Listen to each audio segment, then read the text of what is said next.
Hey, welcome back to another episode of the MindShare podcast. This is season 6. This show is sponsored by Kits Keep In Touch Systems, a 2-time international award-winning marketing suite for sales professionals. REM, Real Estate Magazine, Canada's premier monthly magazine for real estate professionals, and OREA, the Ontario Real Estate Association, Canada's largest provincial real estate association. You can learn more about all of our sponsors by visiting my site, mindshare101.com. And while you're there, be sure to check out the details and get yourself registered for our annual MindShare Mastermind taking place May 26th through the 29th in person in beautiful Mont Tremblant, Quebec. Plus, be sure to download your free copy of our MindShare 101 goal-setting worksheet, as well as learn more about our one-to-one coaching and keynote speaking. Today's episode is number 276. He is a seasoned Ottawa realtor with nearly 20 years of experience in the real estate business. He founded and leads New Purveyors, a team of 15 with a boutique-style office in downtown Ottawa. With a passion for organized real estate, he works tirelessly to improve the industry. He is the OREA YPN Committee Vice Chair, sits on the Ottawa Board of Directors, and is an Inman Global Brand Ambassador. You may have also seen him featured in the Residential Specialist or Realtor.ca, along with speaking at countless real estate conferences across North America, or even heard of him through the Ottawa Clothing Drive, which he founded and which quickly became Ontario's largest clothing drive. Joining me on this episode of the MindShare podcast is team lead at New Purveyors, brokered by RE/MAX Hallmark, Mr. Matt Richling. Matt, welcome to the MindShare podcast. Bro. That was a good intro. I like that. I always forget what's written there. It's awesome. Sometimes I sit there and I hear people reading my bio and I'm going like, oh man, we got to either update that or I'm like, that's just way too long. Just say David and let me come on stage. That's it. I'm good. That's exactly it. Dude, what's going on, bro? It's good to have you here, man. Oh man, I'm relaxing now. This is a week we don't have an event. I think it's been a hectic last few weeks. You were on stage at Reality. You killed that. That was so good. That was so good. So appreciate it's that, been dude. Nice to kind of take a break this week, a little quieter, and which has been great. So, well, speaking of break, weren't you just on vacation? Yeah. Like 3 weeks ago. No, so midweek during Reality, she was like, "Hey, I think we should, go away next week." And I was like, "Oh, that's right, it's March break with the kids." So I think it was Wednesday we booked, flew out Saturday, and yeah, it was kind of crazy. Where'd you guys go? Just Cancun, just somewhere. It was their first all inclusive. We've got twin girls who are 6. So it was their first all-inclusive, and it was we hadn't been to one in a long time. So it was awesome to be able to kind of do that, and it was needed. Let me say that. Yeah. Weather was good. Dude, you know what? I remember I've always said this about Mexico, or just in general. First of all, I think they've got the best people when you go on vacation. They're amazing people. They're amazing hosts. And then once upon a time, I sort of said, if I could take the people from, let's say, Cancun area, I could take the water from Bahamas and maybe the beaches from Punta Cana, put them all together into one place. I'm gone. See you later. That's where I'm staying for the rest of my life. But to me, that was BVI's. To me, that was BVI's. The BVI's. Okay, cool. So I did a sailing trip last year. That was that. You live on a boat for a week. Cool. It's a hard life. Yeah. How was the travel? Everything good? Yeah. I think when, I've been pretty lucky to be able to travel the last couple of years with some of the stuff we do, and you get used to it, right? You get used to the delays, or you get used to knowing some of the secrets to avoid some of the delays. And so the travel's fine, So. Yeah. You know what, man, we've been hearing so many horror stories from people who are just traveling, planes and delays and everything else. And so it's good to hear you had a smooth one. Yeah. It's good, man. Good. But, you brought up Reality. Yeah. Was there any particular highlight there for you that outside of doing what you were doing, and obviously you had the YPN party, there was a lot of good stuff going on. Was there anything specific that even from a session or just a takeaway that you had that just was oh man, this was powerful for me? It was a pretty crazy week for me personally. I was lucky enough to be on stage both days. The first day presenting the YPN awards, and then the second day I hosted the panel, and I think the panel was a blast. I really love panels because you get with the right people, you get such good information, especially in those settings where people have really put a lot of time and effort into, curating the panel of people. But all in all, I think the biggest one was that people love Ottawa. I don't know. It was, I know the numbers and I know the organizers ended up doing more tickets than they expected. Yeah. It was a huge success. The lineups were great. The layout, the location, walking out of there, it was great. And I look forward to the next one without a question. It was a very heavy week for me. Obviously we had the YPN event Boost, Yep.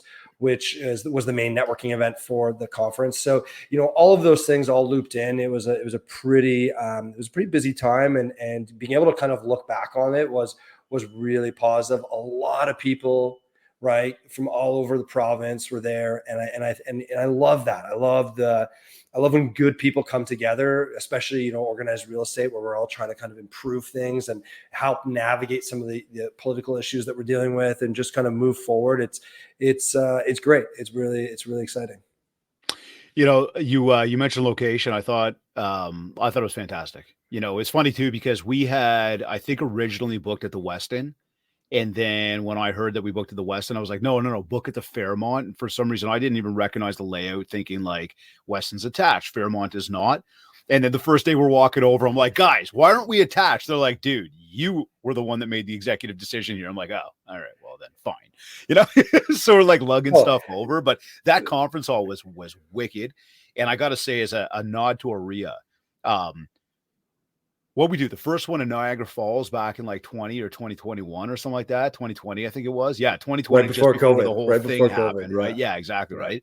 That was a kick-ass event. And then, I know again last year in Toronto, and then of course this year in Ottawa. I mean, it's just been, it really is an awesome event. They do a great job with it. Some wicked people that show up. I thought that the learning this year was great. I thought I personally enjoyed this conference this year more than I did last year. And I don't know if it was just a layout or what it was. I thought the conference hall again was just a wicked cool venue. Might have been because you were, MC, maybe. Well, dude, let's be clear on something. I didn't make it to the YPN party that night. All right. And I didn't make it only for the simple reason that it's like, I knew if I got there, I probably wasn't hitting the stage early in the morning to start that show up the way I needed to. So I thought, I'm going to be a good boy. I'm going to do my dinner with my team. And then we're going to call it an early night so I could go get prepared for day two. Cause that was, buddy, there were, I'd say probably, if I say weeks, I'd say months of preparation, for our team and the OREA team leading up to that. Obviously the OREA team had a ton of stuff to do. But from our end, there was a ton to get prepared. And then, the week before, it's like, hey, we've got a major change to the agenda. Everybody's like, oh, here we go. But dude, you know what? Awesome event. I think for anybody, they pulled it off. Yeah, they pulled it off. They did. Yeah. And they always do, right? That team is amazing. But I have a soft spot for Niagara. That was a great conference, right? Buddy, that put obviously it was the first one, but that put it on the map. Yeah. Right. They kicked ass with that. And the thing about that one, which was cool, which I don't know which one I prefer, if I like the idea of like one main room or multiple rooms. I thought there was something cool about what was done in Niagara as well, where you could kind of go from here to there and kind of have different things you could attend, kind of like, Inman does down south of the border, which if I come away with anything for the Inman stuff, it's like you got these like 20 or 30-minute sessions max where you go and you listen to. You could take in a lot of content at what time. So I think Reality or OREA did a good job with that in Niagara, but I don't know. To anybody tuned in, you hear us talking about this, I'm telling you, next year when they put this thing out there, you got to be there. 100%, you got to be there. Yeah. No so speaking of events, though, Matt, you're involved in a lot of events. Like I watch from afar, I see it. I'm like, how is this guy making so much time? And not only that, and we'll get to the time thing in a second, but why? What is the benefit? What benefit does it bring you to be at all of the events? What benefit does it bring you to? I mean, this is going to sound harsh when I say, and obviously no benefit from being away from family or being away from your team per se for a few extra days. But like, there's obviously a benefit here, you know, and I think that a lot of people don't necessarily see that. But buddy, we've known each other for years. I've watched your stature and your persona in this industry continue to grow, and I commend you for it. I think it's fantastic. You know, congratulations. You know, and I got to imagine that part of that is the fact that you are putting yourself in a place to be seen and connect with people. But I guess from your words, like, what benefit does it bring you to continue to be involved in so many of these different events? It's a good question. And, you know, I think it's one that you have to revisit often as well. And that goes with everything, you know, being able to ask yourself, well, why are you doing this? Yeah. You know, because at something like this, it's all selfish, right? And you have to admit that. You have to admit that you're doing these things for yourself, right? There's something about these events that you're fulfilling from within yourself. Or anything that you're doing in reality, right? Like someone who's running a team, right? You could be making way more money if you're outselling, not just, you know, running a team, and that goes for everything else, right? So I think you got to be a little bit honest with yourself and saying, well, okay, well, why am I doing these things? And that's where I kind of start by answering that question. Is why I do them for myself. I do them because I enjoy them, right? I love being able to travel and, you know, network with people who are great people. Right. The people in organized real estate, for the most part, I'd say 99.9% of them are amazing people who are, and it's all volunteer stuff, right? Let's be honest. Like, you know, she reminds me all the time. She's like, listen, isn't that volunteer? Like, do you get paid for that? Do you get paid for that? Do you get paid for that? You know, and at the end of the day, it's so your wife and my wife talk to each other like when we're not looking at this. Is that how? But that just goes to show you how much you at the end of the day you enjoy it, right? And then I think you can start to see what it does for those around you, and you can start to see the value that people get from you know some of the things that you can do, and so it kind of then starts to drive you, and then you know then I get relationships out of it, right? And then the easy one, referrals. Okay, sure, it's not the reason why I do them, you know, but it's there's all of these little benefits, and you know, just I think a lot of it's, you know, the networking and the masterminds, you know, like even like you've got the one coming up, which I'm really excited for, but like, you know, you've got these events, and yeah, it's a dedication of your own time. There's a huge value, and not just necessarily a financial one, you know, or a huge commitment, but it's time. Like you mentioned, family, right? Being gone for a week at a time, or being gone for, you know, even just a few days, being able to, you know, rely on them to step up where you're not. It's a huge commitment, and you know, it's I think you know, it's one of those things that you don't just jump into it head first. You work your way there, right? You do one thing at a time, and you okay, this was cool. I learned this. This is what I gained from it. This is what it costed me. How can I continue to, you know, leverage that or build that or grow that? And you just kind of keep moving forward. And so why at the end of the day is obviously it's for myself. But you know, you start realizing that it's more than that. It's for everybody, right? There's, you know, the team benefits from the network. The you know, the industry benefits from being able to get certain people in a room together to solve a problem. You know, or being able to highlight people, like, you know, being able to run that panel, for example, at Reality was amazing, because all of a sudden I'm sitting there, you know, being able to, in theory, highlight these amazing individuals who are doing good things in our industry, you know, or the YPN Awards, you know, the list goes on. And so, yeah, there's no easy answer, right? No, listen, it's not an easy answer. And really where we're going with that whole thing, right, is like trying to explain to people who sit back and think to themselves, I don't have enough time. I'm going to be away from my family. And again, all of these are real. Like they're legit little things or objections maybe, or even obstacles to get past. You know, the flip side too is to say like, well, you know, why should I make this investment of time and or money into my personal development? And is it just the learning? Is it the learning and the networking? Is it all of the above? Is there something that I don't see from it? And I think that there's a lot of people that are reluctant to do so.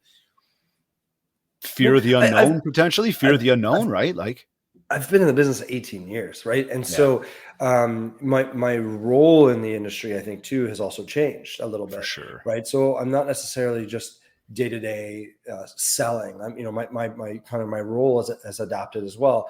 And so it is a little bit different there. I can leverage some of that experience, and I'm able to kind of build it. And that's, I haven't just built the team to let me be away for, a week at a time. I've built it so that I'm able to go away for a week at a time. I've built it so that, I'm not necessarily selling, and I've been very clear with structuring my day so that usually I can get home between, for about 4:00. And I'm usually with the kids until bedtime.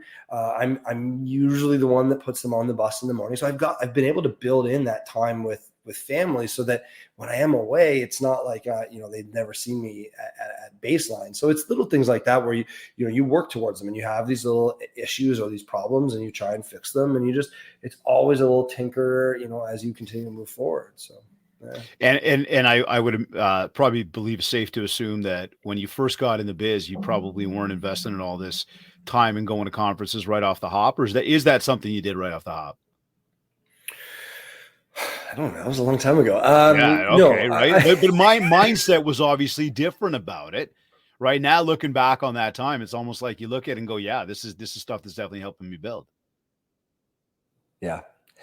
I think at the end of the day, some of the things that have allowed me to really push forward, aside from just doing it for doing it for so long, one of the biggest things was the people around you, right?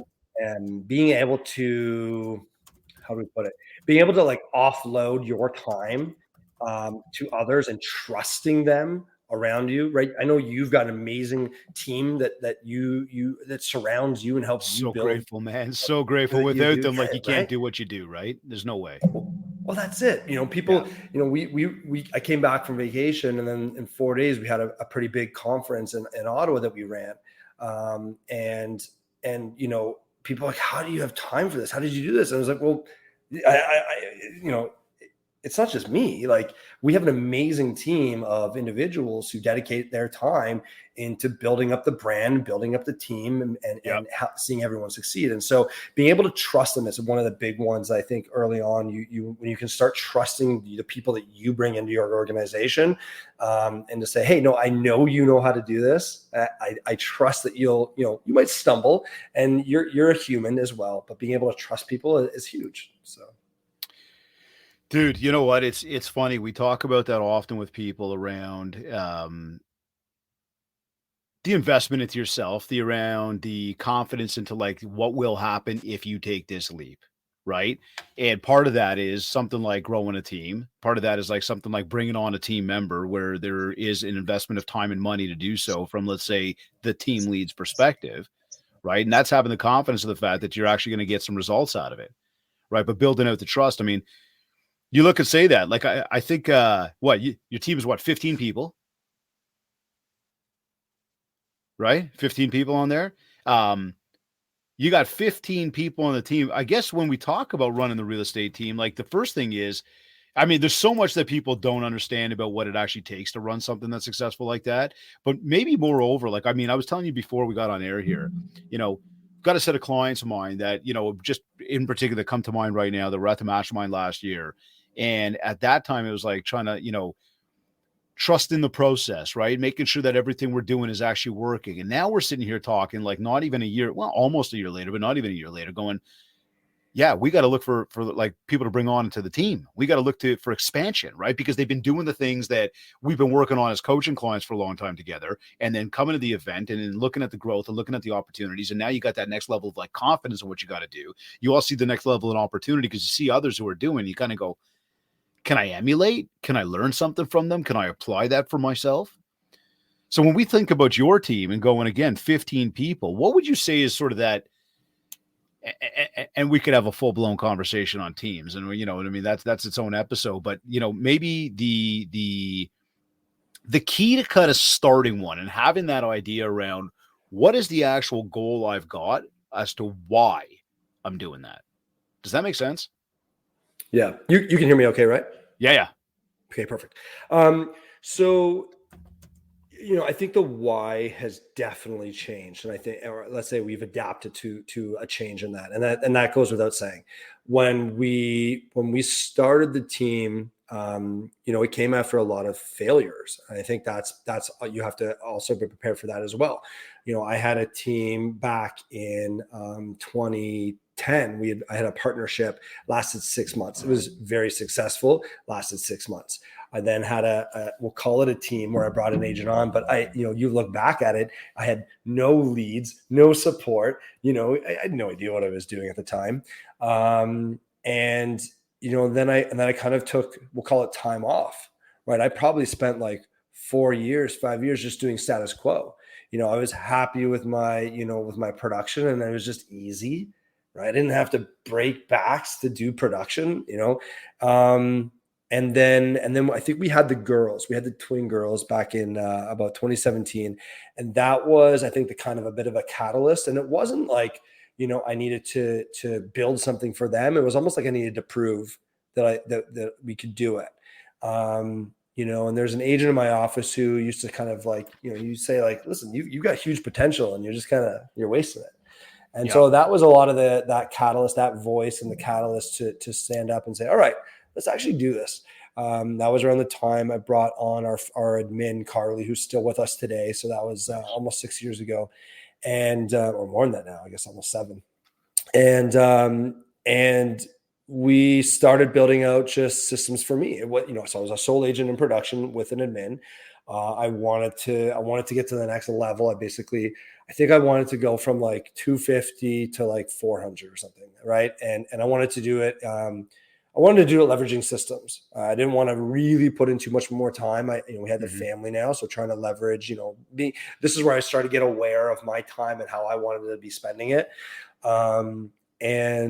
And so we did that, and that went well. And then through that, you learn a lot about HR, and you learn a lot about managing people, and you just continue to grow. And then one of the managers was like, hey, you should look at Matt's team, or joining Matt, because he's a good person. And this person came from a really bad team that there was bad things going on internally, and she was like, Matt's got a wife and kids, and he's a good guy, and he's not going to take advantage of you. And then you're just constantly learning, constantly trying to improve. And it's a slow build. You have little issues, you fix them, you keep twinkering away to see things grow and improve. And back then there wasn't this thing about let's grow a team and let's have 3,000 square feet of office space and do all these cool things. It was just like, hey, let's just do better. Let's just continue to improve the client experience. Let's just continue to grow. Let's continue to push. Brought on another agent. And then at that point, I think we brought on one more. Then I brought on a marketing person. And you just kind of keep doing this, dance of all right, as people join, we can start investing in them. When we were when we were 2 agents plus me, that was when COVID had hit, and that was really interesting to go through. We took our own retail space. So I took 750 square feet of retail storefront space, which I basically converted into like an office space.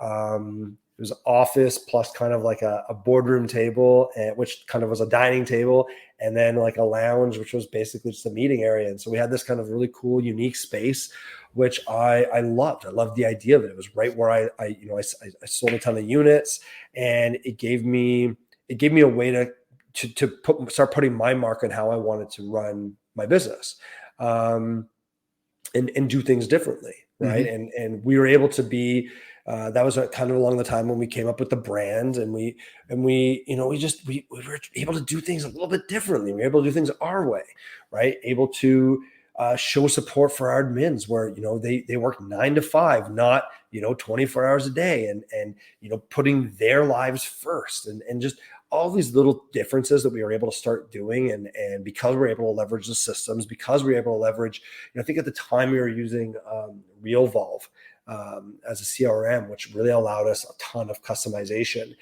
We've moved away from it now. Now we're huge FUB supporters, but or follow-up boss, I should say. But yeah, and you just build systems, and you're just constantly trying to improve. You're trying to, you start with really trying to improve the customer experience, and then you try and improve agent experience, and then you're trying to grow the business. And then I think there's that point eventually where you start realizing that you're running a business.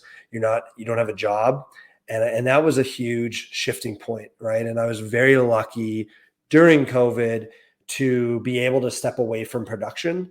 I don't think I think about it now quite a bit, and I have a lot of conversations with some serious team leads going like, why are you still selling? Why are you still in production? And because I'm a big supporter of people getting out of production when they're ready.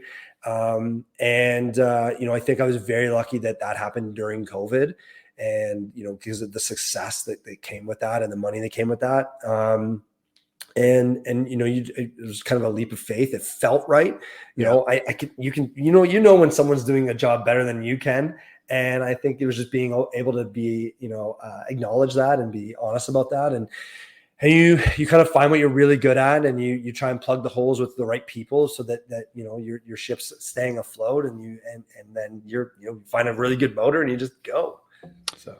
Dude, there's so much good that no, bro. Listen, I look, you look for these little things that are coming out of that, right? And there's some key points there that I really want to emphasize on.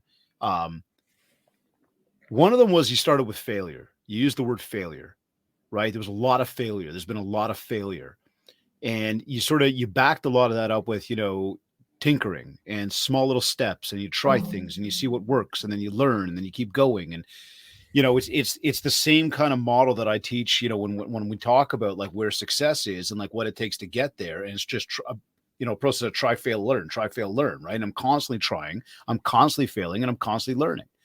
And as long as I get up and I try again, well, yeah, I set myself up for the opportunity to fail again. But every time I fail, I'm learning something. And if I look back, I go, look how far I've come. And that's where most people stop, right? Most people are looking for perfection. Most people are looking for like the end goal yesterday. The end goal doesn't happen yesterday. Perfection is a figment of everybody's imagination. This stuff doesn't You're on episode, what, 276? 276, right? Go, everyone go back and look at episode 1. Point 276. Right? Right? That's Bro, we've been doing videos since like video was like a thing, right? Like it became like a thing. We started doing it. When I look back at those videos, and like, no shit, and people have seen me do this, but I'll play some of those older videos on like while I'm on a stage. And as everybody's laughing at me, I'm like hiding behind a podium or something, being like, I can't believe I played this. And I'll even call myself out on video on stage. And I do it to reinforce for people that look at the growth. And then I try to emphasize to people that like, if I didn't do that one, and all the ones that came from that, I wouldn't be here on this stage in front of you today. I wouldn't have the opportunity to teach you and be with you and share with you and collaborate and all that other stuff. It wouldn't be there, right? Much the same. Trying to help people break down the barrier of fear to go, look how bad that was. And I still showed it to you again, just to show you that you do have the ability to do it. So as you talked about failure, I think it's a really important point to emphasize to everybody, right? Like, look, we're talking today about your massive, your secret sauce to massive success. And really, is there one particular thing? We both know there's not. And quite frankly, anybody tuned in right now that came here looking for that one magic pill that Matt was going to share with you today, I mean, there's already been 10 of them that have come out, right? Take note, pay attention, then go listen to another episode of the MindShare podcast. Go read a different book. Go listen to videos. Go follow your most, favorite like icons out there. Everybody will tell you a very similar story. Fail, but fail forward. Keep trying, keep doing. Now another thing that you brought up there, which I thought was absolutely massive, imperative, and I think it's something that a lot of people don't take enough time to consider. And I may not do this justice in saying it verbatim to the way you did it, but we wanted to help our clients. Then you started talking about helping your team. Then you started talking about being real people.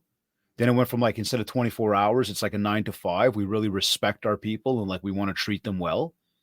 And so much of what you shared there was about how you're taking care of your people, be it them, like your actual clients and or the team members. So doing what you can to serve others has actually led to your success. Yeah, you want secrets. That's probably the biggest one. I remember that there was a really cool point where you shift from, and there's, when you shift the focus from focusing on the consumer experience to focusing on the team experience or the agent experience. So it was a really cool moment because, you spend your entire life as an agent focusing on improving the client experience. And that's, as we should. And then I got the ability to now change my entire focus. Well, I shouldn't say my entire focus. Obviously, we're still focused on improving the client experience, but my main attention could start focusing on improving now the agent experience, right, and the staff experience, and and being able to improve that, which was really cool too, because that was almost like a whole new job in and of itself. And that's the next level of leading, being a leadership, right? And that's again what everybody, it's important that everybody does truly understand is like you're going to get into this desire to have a team, to have a group of people with you, alongside of you, a team lead, whatever you want to call it, however you envision that org chart. Understand you're there to serve, you're there to help, you're there to be there to help lead people. You can't just say, okay, I've got a team and then walk away. It's funny you mentioned org chart because I love kind of breaking it down. Internally, I explain it as our org chart is this long linear line. Yeah. We stay away from pyramids. So we're this long. Yeah, well, I didn't use that word exactly, right? Like, you know what I mean? Yeah. But because we all need each other, right? Yeah. We need our agent concierge. As an agent, you need your agent concierge to do your offers and to do your showing sheets, and you need your client concierge to be able to raise a level of service that you're doing, and we need our marketing person to be able to handle the offload of the listings and all of our marketing and our socials, and we need Remax, we need all of our support structures included, right? We need them. Without one of those, we as a whole or individually would fail. And then I even take it a step further and I say to a client how we do stuff internally. I should say externally for this, but how new Purveyors handles it is that we're more of a bullseye. So again, we try and stay away from a pyramid thing, but we're a bullseye where the agent is the center. All right. It's not the Matt Richling show. It's not even new Purveyors show. We're starting to shift how we kind of look at that and where it's branded, the position of the brand. But we put the agent in the center of that bullseye, and we have all these support structures around them for the consumer. So consumer facing, it's more of a bullseye where we want our agents to be the center, right? They're the meat and the potatoes. They're the main, the hoopla. And then they've got all this support around them, making them the best, right? It's their client concierge, it's their, marketing person, it's their brokerage, right? And it's all of these things around them, because without those, they wouldn't survive. And it's this thing. So we're just kind of shifting the focus around a little bit to what we think feels right and what works. I think when you think a little bit more long-term, a lot of times it's easy to chase money in this business. And I think when you can move away from making that your main priority and putting people first, I think that's when you start to see, success or people, gravitate towards that. I echo that. Like, for us, it's like, look, who you hiring to speak on the stage? You're hiring David. Coaching, it's David. And we've done that very much on purpose. But the company is MindShare. Right. And that's because there's a team of us. And quite frankly, I'm not here today without this team with me. I'm not here today without so many amazing clients that I get to work with. Right. So, it really does. It takes a village, right? Like that's what they say. Now, as we talk about helping people, I got to bring this up because, dude, I had no idea about this thing. And again, I'm in Toronto, so maybe that's one reason why I don't know. But the Ottawa Clothing Drive, you started that. And from what I understand, it has become Ontario's largest clothing drive. Yeah, we'll take the title. I don't know. It's cool because I was an agent. Though, dude. Like, yeah, that's wicked. Yeah, so literally, you're just an agent. Remember, you're just trying to provide back, right? You're trying to do something. You're trying to get your name out. My bread and butter, growing up in the business was condos. That was how I kind of, that's how we kind of got to be where we are, was really just a focus on condos. And well, every spring and fall, I'm cleaning out my closet. I'm trying to make room. I'm trying to, move things around. And in condos, you don't have a lot of space. So I was like, well, why don't we do this clothing drive? And so I'll go around and pick up clothes. And so it started out, I think the first year we did it, we did a smart car size pile of clothes. That was cool. Then the next year we filled a hotel, one of the bigger hotel rooms at Marriott.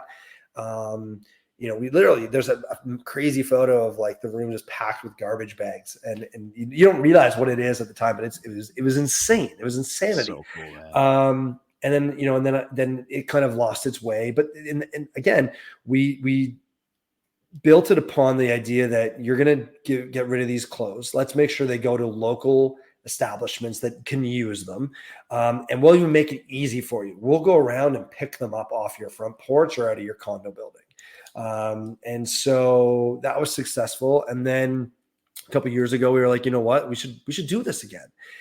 We have a local courier company. I don't even want to call them a courier company. They're more than that, called Trexity. And they basically stepped up and was like, you know what, we'll do all your pickups for you.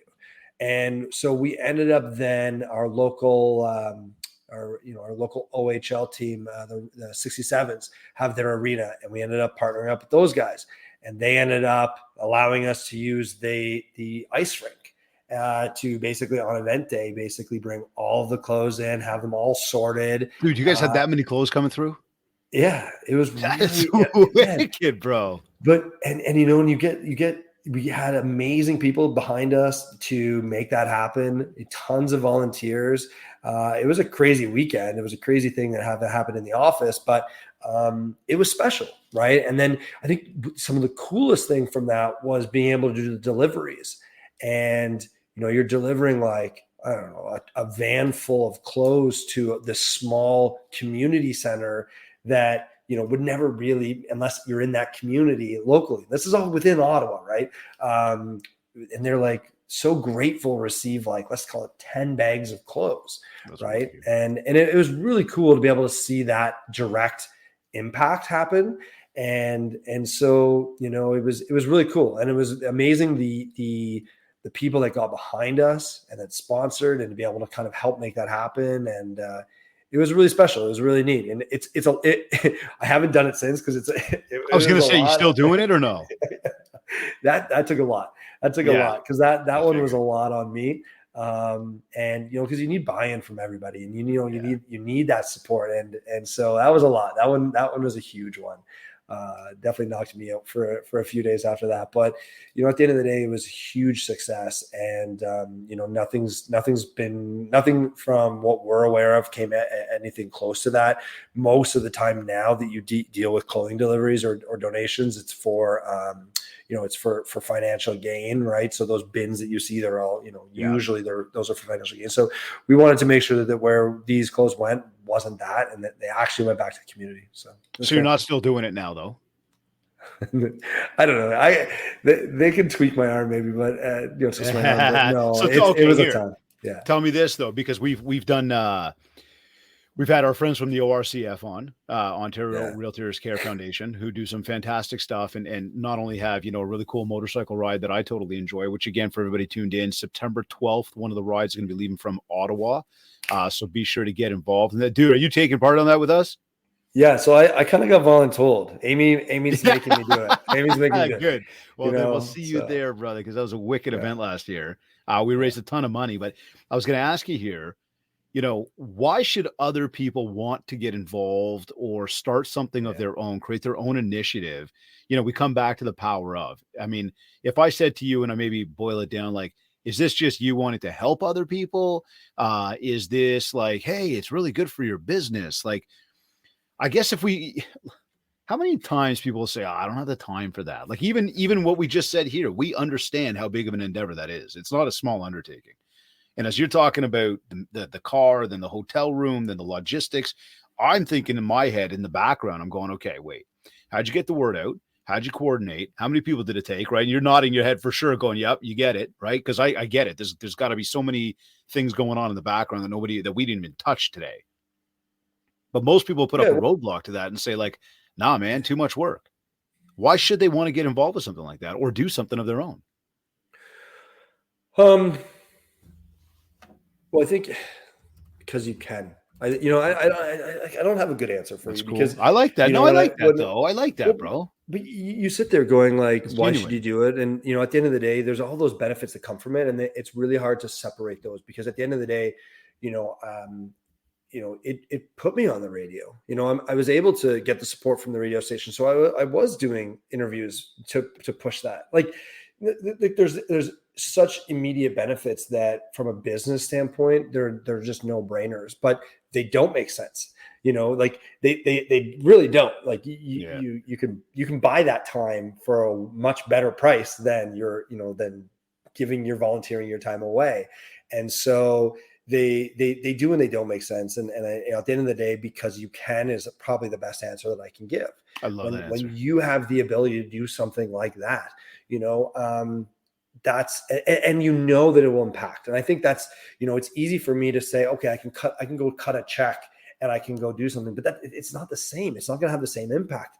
It's not going to have the same, and I don't want to take away from organizations. Like, I know our food bank can take, a $1 donation. And I think they turn that into I think it's $7 or $11. Like there are organizations that financial donations are amazingly, they're very helpful for and they succeed. But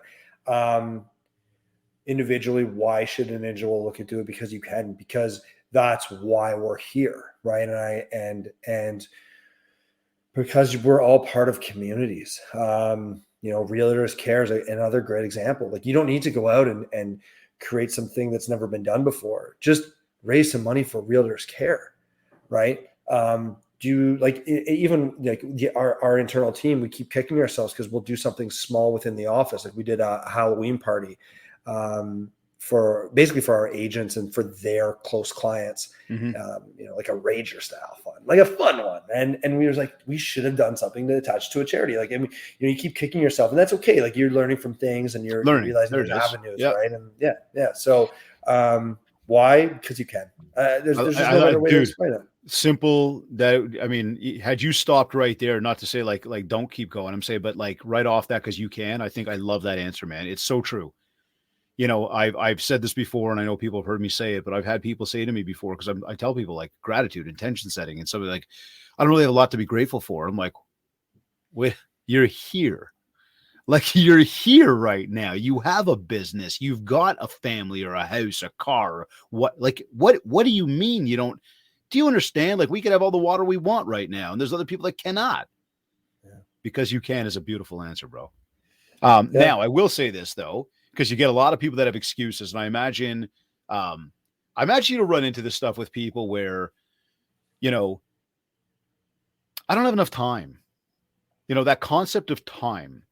I don't have enough time, or they give you an excuse about that. What do you say when you hear that from somebody? Hey, did you do this? I didn't have time. Or why don't we do this? I don't really have time. What's your answer to people when you hear that? It's a choice. At the end of the day, it's a choice. And I think it's just an understanding that they do. It's just a priority thing, right? They're putting something else over. And that goes with everything, right? That goes for your health. That goes for your family. That goes if you're spiritual, like anything, right? Yep. Anything at all.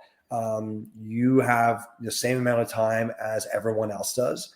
And how you would like to spend that is up to you. One of the presenters from the conference last week, Dr. Hetz, my buddy Sam, he was like, we all have the same amount of time. You just got to block off what's important to you. That's right. Right. Whether that's, your talk with your coach, whether that's, a one-on-one with a member on your team, whether that's time with your kids or just personal time, you've got, like, if it's important to you, you will make room for it. And you will block it off first. And, of course, there's going to be times when I'm not going to have dinner with my kids and there's going to be a reason why. But most of the time when I can make that my priority between 4 and now 4 and let's call it 7:30, they're my priority, and yeah, my do not disturb mode will automatically go on. And there's certain phone numbers, like the agents on my team who can bypass the do not disturb mode. But other than that, my focus is on the family. And if they need me, then yeah, of course, the family understands. But, there's priorities in your life, and you just got to decide which of those at that time is of more priority, right? Because that we all know things will change, right? Your health will change, certain priorities will change over time, but certain things deserve your priority, and you've just got to decide which of those at your time is more important. I like the answer to that, choices, right? Because we all do have choices for how we want to spend that time, what we want to do with it. And I hear that often from people about how little time they have. And I wonder, like, do you have a calendar? Do you track your goals? Do you know what it is you want? Like, I mean, the way you just said, like this, that sort of like do not disturb from one, whatever, 4:37, whatever you mentioned there, my calendar from 7 a.m. to 8:15 says kids. And you'd look at it and go, kids? I'm like, yeah. But why is that? Because they're not at school yet. I get to hang with them, right? Like at some point they're going to get old enough and like they're going to move out or whatever. And I'm not going to get to hang with them. Now I get to have my daughter under my right arm, my son under my left arm, watching my sports highlights. I'm just cuddling. Like it's the best thing in the world, right? But again, how do you make that time and do it with a free, clear, and open mind and no distractions, right? It's very much to understand, like, what is it that I want? So it comes back to those choices. Well, don't get me wrong. It's still hard. Like I still battle having my phone. That's an internal conversation in the family. Like, welcome to 2024, right? And we're human, right? We all make mistakes. We're all trying to, improve an element of our life. But I think you asked a specific question. Yeah, the answer is my calendar is my life. Or you've heard everyone will, you'll hear people say if it's not in the calendar, it doesn't exist, and that's a valid point. That's pretty much that's my it's got to be in the calendar, depending on which calendar it is. If it's the family calendar, if it's the the work calendar, and then what was the other element? The calendar. You've got to have the calendar. For sure, man. Speaking of that, you were asking about goals. Oh, goals. Yeah. Well, yeah, I do it. Yeah, well, it was interesting. I was reviewing Q1 goals last night. Going over that, and kind of renewing everything. So I'm really specific about taking, once a quarter at the end of the quarter, but as we gear up for the next quarter, to really dive deep into, the past goals for that quarter, the next quarter. You're talking my language now, bro. But you have to, right? And it's I think the coolest thing was when you can look back and go, damn, I forgot that I wrote that in there and we accomplished it. Man. That's some of the coolest. That is like some of the neatest stuff. But the best part is that you're actually tracking, so you can actually recognize that it happened, as opposed to it just happening and like it's a fleeting moment, and then you're constantly struggling to search for the success. And I love what you said about the fact that you look at them quarterly. I emphasize that all the time, right? Like we're running a business now. Dude, yeah, we're running a business. So you either take it seriously, right? And you either acknowledge that, all right, I'm a business, I'm running a business, or you don't. They're choices, right? Yeah. Hey, YPN, we kind of just briefly touched on it when we brought up reality, but I wanted to come back to it for a moment because you are the chair of the YPN. Talk about time, talk about family, talk about choices, talk about involvement, talk about helping people. Geez, the long list over here. Anything you want to share about YPN right now that we can help just spread the word about that and for anybody not understanding, Young Professionals Network. Yeah. I endorse it as Young Professionals. There's some people that think it should be for your professional network, and that's fine. Ooh, I know our board locally, that's how they call it. Young Professional Network basically is, there's kind of two main streams. It's networking, it's education. It's originally around to help find future leaders in organized real estate, help people grow their path, get them into volunteering. That's the easiest way to start is through YPN. It's an easy workload. It's fun. You're putting on panels, you're putting on networking events, you're throwing parties.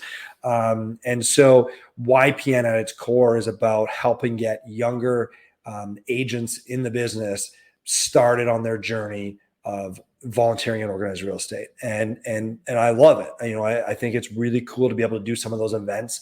I've been very lucky and fortunate enough to be involved in YPN on a local level, on a provincial level. I represented Korea at one of the NAR YPN events, and so a lot of the networking there, and it's really cool. It's really special to see the changes that it can bring within the industry, especially when there's so much let's call it stress on the industry.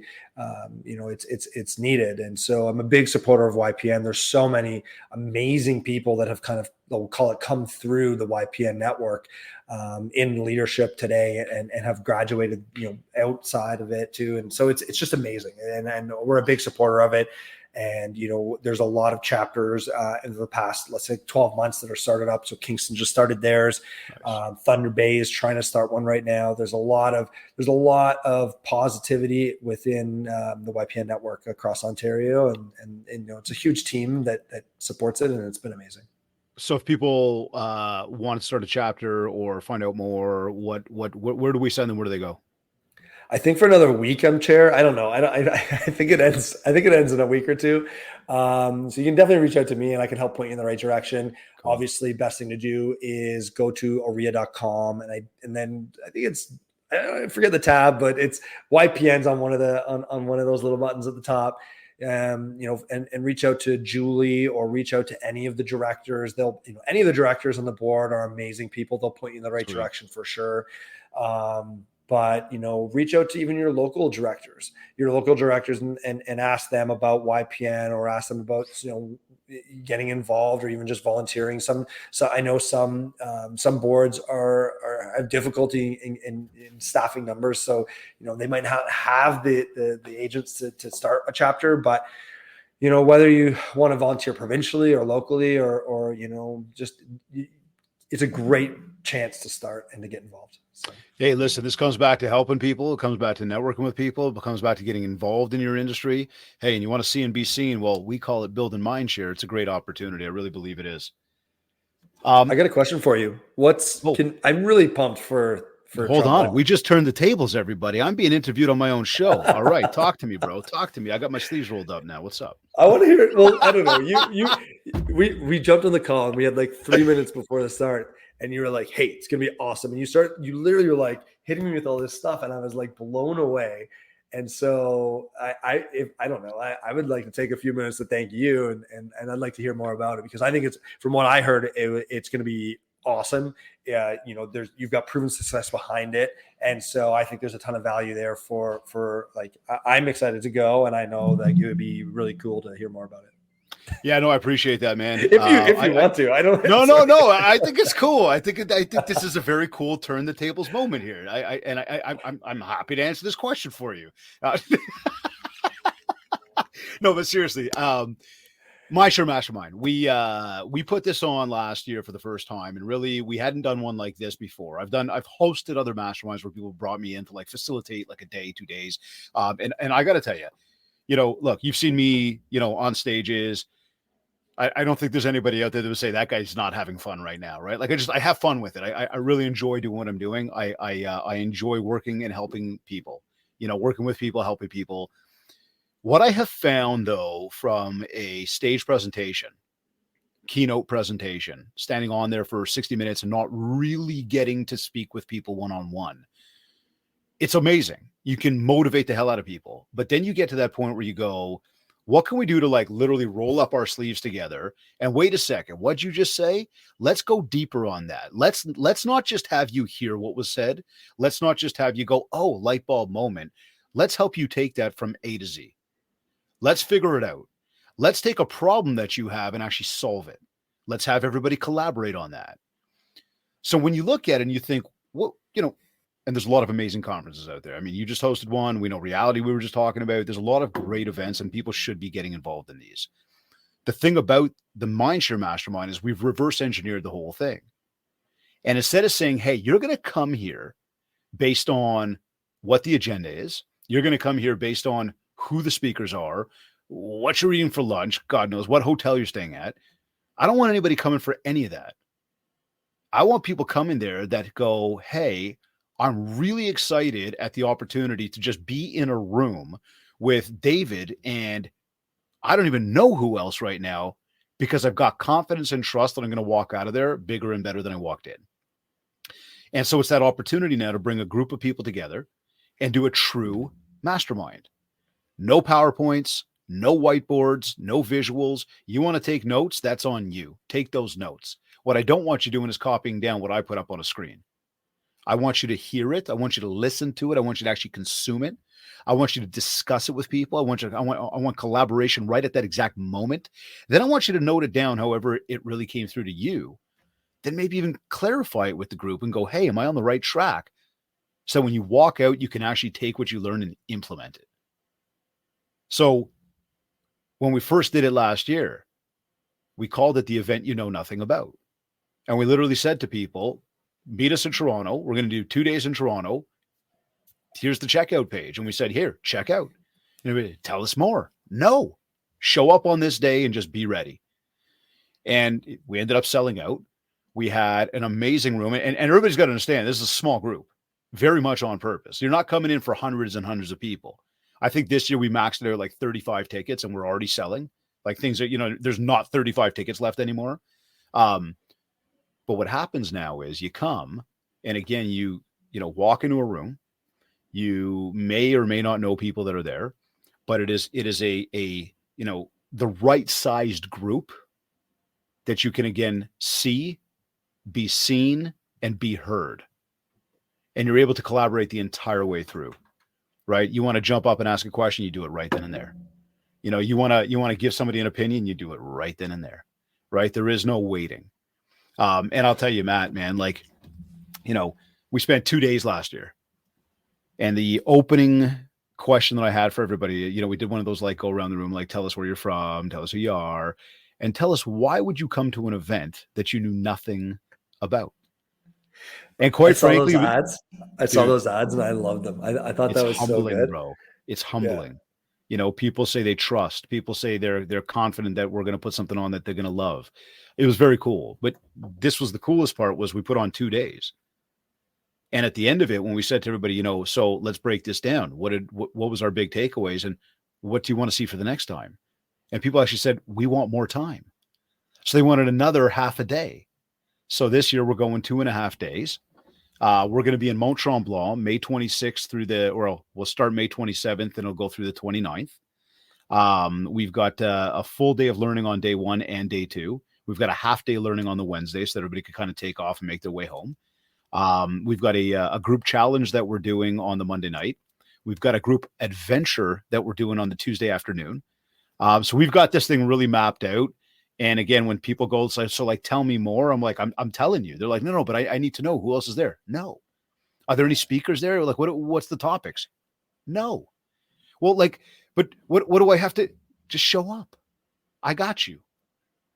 And that's pretty much it, man. So it's a really different kind of event. It's a really different kind of setup that really truly gets people rolling up their sleeves and walking out, just on another level and another version of themselves. We did an amazing exercise at the end. I've had people say to me, they're like, oh, sometimes I go to these things and there's so much to consume. I just can't take it all in. And then I leave and I go back and I don't remember what I talked about or what I learned. There's no shot in the world you're walking out of here not remembering what you learned. And we've got a really cool exercise at the end of it all that will help you keep yourself accountable to actually pull it off, whatever it was that you wanted to pull off once you walk out of that room. We've had people double and triple their business since last year's event. I remember, I think I brought this up already, but we had, one particular group that came in and it was we had to kind of go through this thing of trusting in the process. And then as we are where we are now in the lifeline of just evolution of their business, we're talking about, again, organizational charts, right? So you talk about trusting in the process and having that confidence that you're going to bring in enough business to looking and going, I'm bringing in so much business. I need more people, so the success stories have been fantastic, man. And I don't know, dude, there's so much I could share, Mont Tremblant. It's going to be, again, I love the venue. The venue is amazing. Dude. I mean, we're up there almost every other weekend right now with the kids. Oh, that's awesome. And it's awesome. When I saw that and I was like, ooh, that really piqued my interest, just the location alone. So it's cool. Yeah, it's cool, man. No, I'm excited, dude, excited to have you there. Excited to have a whole bunch of, like-minded people that are going to be in that room. It's going to be super, super powerful, buddy. Super powerful, man. Thanks for asking the question. Seriously. I don't even know if I gave anybody anything to chew on right now. I would say go to mindshow101.com /mastermind. I'd say all the details are there, but like only the details we're going to share with you are there. Hopefully they're enough. You get, 2.5 days of learning and problem solving. Again, you're getting lunch on day 1 and day 2 is served. We've got a great hotel with a wicked discount set up. The venue is going to be fantastic. Again, like I said, the group challenge, the group adventure. Yeah, man, it's you get part of the MindShare Masters referral networking community, lifetime access. You actually get a free coaching call with me after the event so we can break down like what you learned. So that's been really powerful for people as well. So there's just a ton of See, value. I love that. I love what you said there because, you go to so many conferences, so many events, and all of a sudden you're okay, I'm going to do that. Right. And then there's no follow through. There's no follow up even with yourself.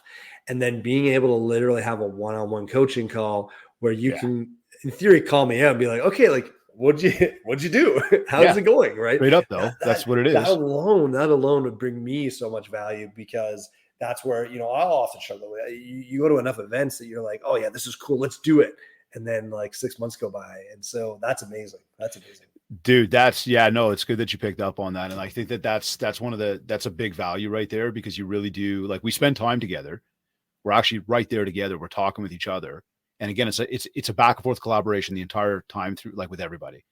So you've gotten so comfortable in the room that you are open to sharing. You're open to objecting. You're open to, suggesting, right? And then you're also taking in your own stuff. And because we've all been there so tight together, I'm picking up on the things that you're expressing, the challenges you're having, the problem you might have presented. And we get to talk about that stuff after the fact to find out, did we solve it?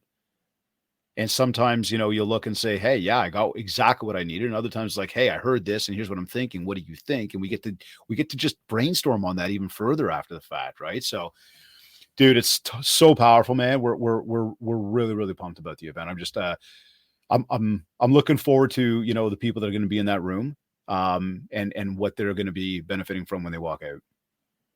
That's awesome. Oh, yeah, man. Now I'm pumped. Dude, now I'm yeah, super so pumped. good, bro. Yeah. So good, bro. Hey, I wanted to ask you this, just before you so rudely interrupted me to ask me about my event. We talked about your goals, we talked about choices, we talked about time. When we think about the biggest challenges that we've got out there, I would say, I guess maybe how do you handle them? But moreover, like, what do you do to keep your mind right in this business? Because I know that there's a lot of people right now that are, they're going through their challenges. They might have been in this business through the COVID period, which we know a lot of people had a tremendous amount of success. Things have become very real now. We're no longer selling houses in 30 to 60 to 90 seconds. It's more, 60 to 90 days. And it's got some people, their feathers ruffled, but for those that have been in the industry for some time also recognize that's very normal. But with the market being what it is, the economy being what it is, these taxes coming from everywhere, the cost of living is ridiculous in Canada. Mindsets are just taking a hit. What do you do to keep your mind right? What can we just any tips there for anybody right now that's kind of just in maybe a lull, a darker place? Yeah. I think when to start off, like we look back at last year, that was probably the hardest year that I've had ever. Yeah. Right. We had geared up to having this amazing year, even the year before it was, things were great. The team we had a really hard year. We had brought on some agents that we expected, to do extremely well. We had a couple agents expecting to do 70 transactions a year, and they ended up doing single digits type stuff. And that hurts the business, and that's me learning. That was me going through it. And so, I think at the end of the day, how do I keep my mind together, or how do we kind of get through is, number one is having that support system. So whether it's your coach, whether it's your brokerage leadership, whether it's, I'm very open. And I think everyone, especially, just for the taboo reasons, but I think especially men should all see a therapist of some kind, whether that's for business, whether it's for personal, whether it's for, relationships and stuff. So, having that support system around you to be able to, even other agents and ones that you look up to, like some of my closest friends are basically mentors to me who, I've learned so much from, and I can bounce ideas off of. And I always tell them I get more out of my conversations with them than they get out of with me, but they disagree. And so having that support system around you, being able to,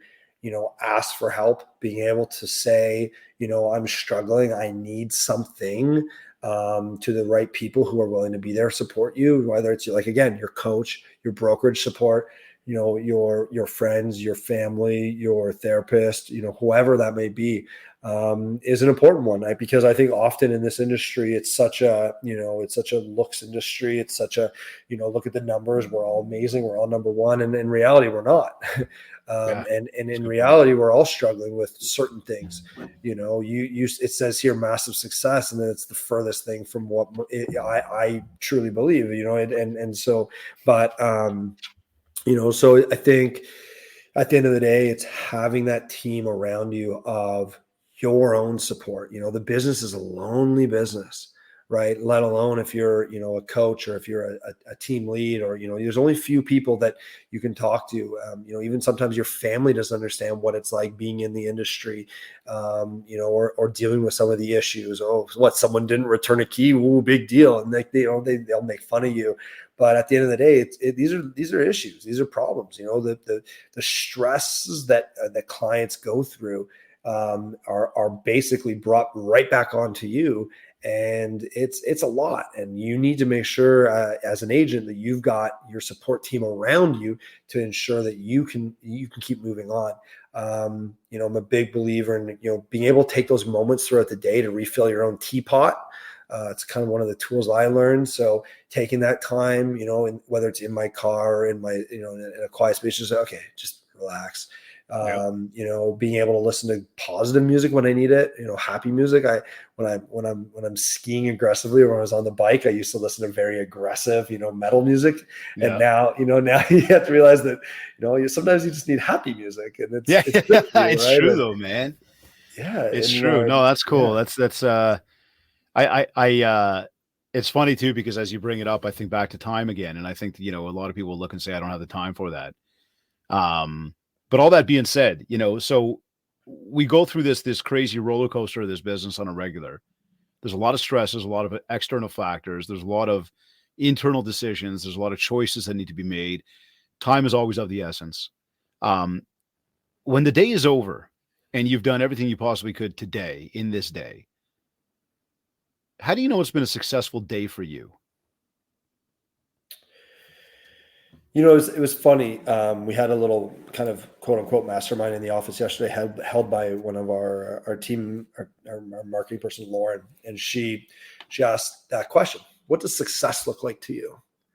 And it's a valid question that I think we all need to kind of answer, right? And you can go a lot deeper into that, but and my answer was when the team is seeing success, when the individual team members are seeing their success, that's what success looks like. And so you bring it back to, at the end of the day, because that's a lot harder. That's a lot harder to quantify, if someone's doing well. So it becomes quite a bit more personal. Mm-hmm. How does your success look like on a daily basis? And I think it's being able to know that the journey you're on is the right one. The things that you're doing, the goals that you're setting benefit other people. Are you being a good partner, right? Are you being good to your kids? Or you can be a good parent. I think when you can sit there and have peace with a lot of those decisions that you're making day to day, then those become a lot easier, and your sleeping becomes a little bit better, and you can kind of move through life a little bit lighter, and being able to make quicker decisions, and know that you might not be making the right decision because you're a human, but you're at least making a decision that's going to benefit the right people, hopefully, and move forward. So it's a lot of like constant learning, I think, is the basis of just knowing, all right, we're doing the right thing. We've got goals, we've got things we want to achieve. Are we moving in that direction? Did we do that today? It's amazing. 276 episodes deep, 276 times I've asked that question, and still, once again, nobody brings up the word money. It's interesting, isn't it? To ask people how do you define success at the end of the day? What makes you feel successful? And nobody talks about money. Yeah. I love that. Matt, any final words of wisdom that you want to share with everybody before we take off for today, that you just want to put out there, to help everybody build a little bit more mind share, they could get more market share, keep their mind right, anything at all? Final words. Pay your taxes, number one. It's, yeah, you sure about that? I think we're having a revolt on that one, aren't we? Listen, I always thinking like nobody should pay. No, I always tell all the agents, have it deducted. Just don't think about it. Don't get into that trouble. This is a long-term business. So you got to think 10 years ahead. You don't want that trouble. So just have that done, not right off the bat. Always be trying to grow. I think that's the big one, right? Always be trying to grow, whether it's, up in here, whether it's over here, whatever it is, just always be trying to grow and improve, and be accountable. I think that's another big one, and be honest, and just try to do what's right. I think if you can put someone else above your own needs, I think that you'll see success no matter what. So love that, buddy. This has been an amazing episode, bud. Really love the depth that we went into today. I think a lot of awesome stuff was shared. I thank you for making the time to join us on the MindShare podcast. I appreciate you having me. This is, I love your stuff, and you're, such a good human, and man, I'm looking forward to Tremblant. So I'm just grateful. Yeah. So good, bro. So good, man. Thank you, buddy. We'll see you again shortly. Thanks so much. You're either listening to this on one of your favorite podcast platforms. Maybe you went to my website, mindshare101.com. And while you're there, be sure to download your free copy of our MindShare 101 goal setting worksheet to help you conquer 2024 and become the version of you that you really want to be. Or might as well to get yourself booked for a live in-person small group mastermind taking place on May 26th through the 29th in Mont Tremblant, Quebec. For all inquiries, just get in touch with us today. Of course, don't forget, please leave a review at www.ratethispodcast.com/mindshare101. Again, a really quick, easy way to rate the podcast. We'd be grateful if you took a moment, big 5 stars, leave us a little comment, tell us how much you love it, and of course, share it out to everybody. But tune in on the regular. We got some amazing guests, just like we did today. If we haven't yet, let's connect on Facebook and TikTok at MindShare 101 and on Instagram at David Greenspan 101. I want to thank Kits Keep in Touch Systems, REM Magazine, and OREA, the Ontario Real Estate Association, for sponsoring this episode. This has been another episode of the MindShare podcast. Thank you for tuning in.